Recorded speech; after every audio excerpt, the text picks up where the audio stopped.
Prizreni do të jetë një koqiri një prej ngjarjeve më të veçanta sportive dhe kulturore gjatë periudhës 10 deri më 14 qershor 2026. Turneu ndërkombëtar do të mbahet në kuadër të aktiviteteve për shënimin e ditës së çlirimit të Prizrenit, duke sjellur në qytet ekipe, sportistë, delegacione dhe mysafirë nga vende të ndryshme. Organizatorët theksojnë se misioni kryesor i turneut është bashkimi i popujve përmes sportit, promovimi i paqes, miqësisë dhe bashkëpunimit ndërkombëtar, si dhe prezantimi dinjetos i vlerave historike, kulturore dhe turistike të Prizrenit. Kjo ngjarje synon të shndrohet në një traditë të përvjetshme që do të vendosë qytetin në hartën e aktiviteteve të rëndësishme sportive ndërkombëtare. Pjesëmarrja ndërkombëtare në turnej do të marrin pjesë ekipe veterane nga Kosova, Turqia dhe Bosnia e Hercegovina.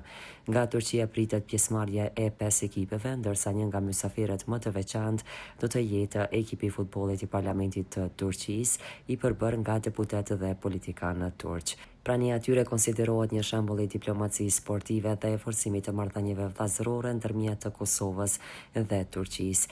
Përveç sportistëve, organizatorët presin edhe delegacione diplomatike, përfaqësues institucional, biznismen dhe mysafirë të tjerë të rëndësishëm nga vendi dhe rajoni.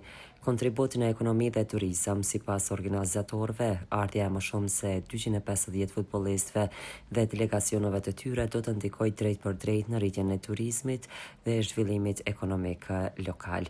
Hoteleria, gastronomia dhe bizneset e tjera vendore pritet të përfitojnë nga fluksi vizitorëve gjatë ditëve të turneut. Gjithashtu ngjarja shihet si një mundësi për krijimin e bashkëpunimeve dhe investimeve të reja ndërmjet të pjesëmarrësve. Programi i pasur sportiv dhe kulturor. Aktivitetet do të nisin më 10 qershor me ceremoninë zyrtare të hapjes dhe një pritje për delegacionet pjesëmarrëse. Më 11 qershor do të zhvillohen ndeshjet e fazës së grupeve, ndërsa më 12 qershor ekipet ndërkombëtare do të kenë mundësi të vizitojnë qendrën historike të Prizrenit. Në mbrëmje do të organizohet një gala mbrëmje me program kulturor dhe gastronomik. Më 13 qershor do të zhvillohen ndeshjet gjysmëfinale, ndërsa më 14 qershor do të luhet finalja e madhe e turneut. Në të njëjtën ditë do të organizohet edhe një ndeshje miqësore ndërmjet Parlamentit të Turqisë dhe përfaqësuesve të Parlamentit të Kosovës apo Kuvendit Komunal të Prizrenit.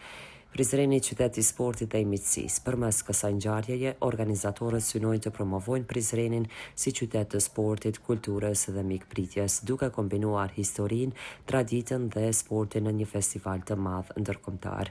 Mesazhi kryesor i turneut është promovimi i paqes, së respektit dhe bashkimit përmes futbollit, duke dëshmuar se sporti mbetet një nga urat më të fuqishme që lidh popujt dhe kulturat. Në këtë event ndërkombëtar pritet të jetë edhe kryetari i klubit zëvendës kryeministri në detyrë Fikrim Damka, nën kryetari i komunës së Prizrenit Kujtim Gashi, drejtoresha e kulturës Ailin Shishko Hajdari dhe zonja Emilia Regjepi.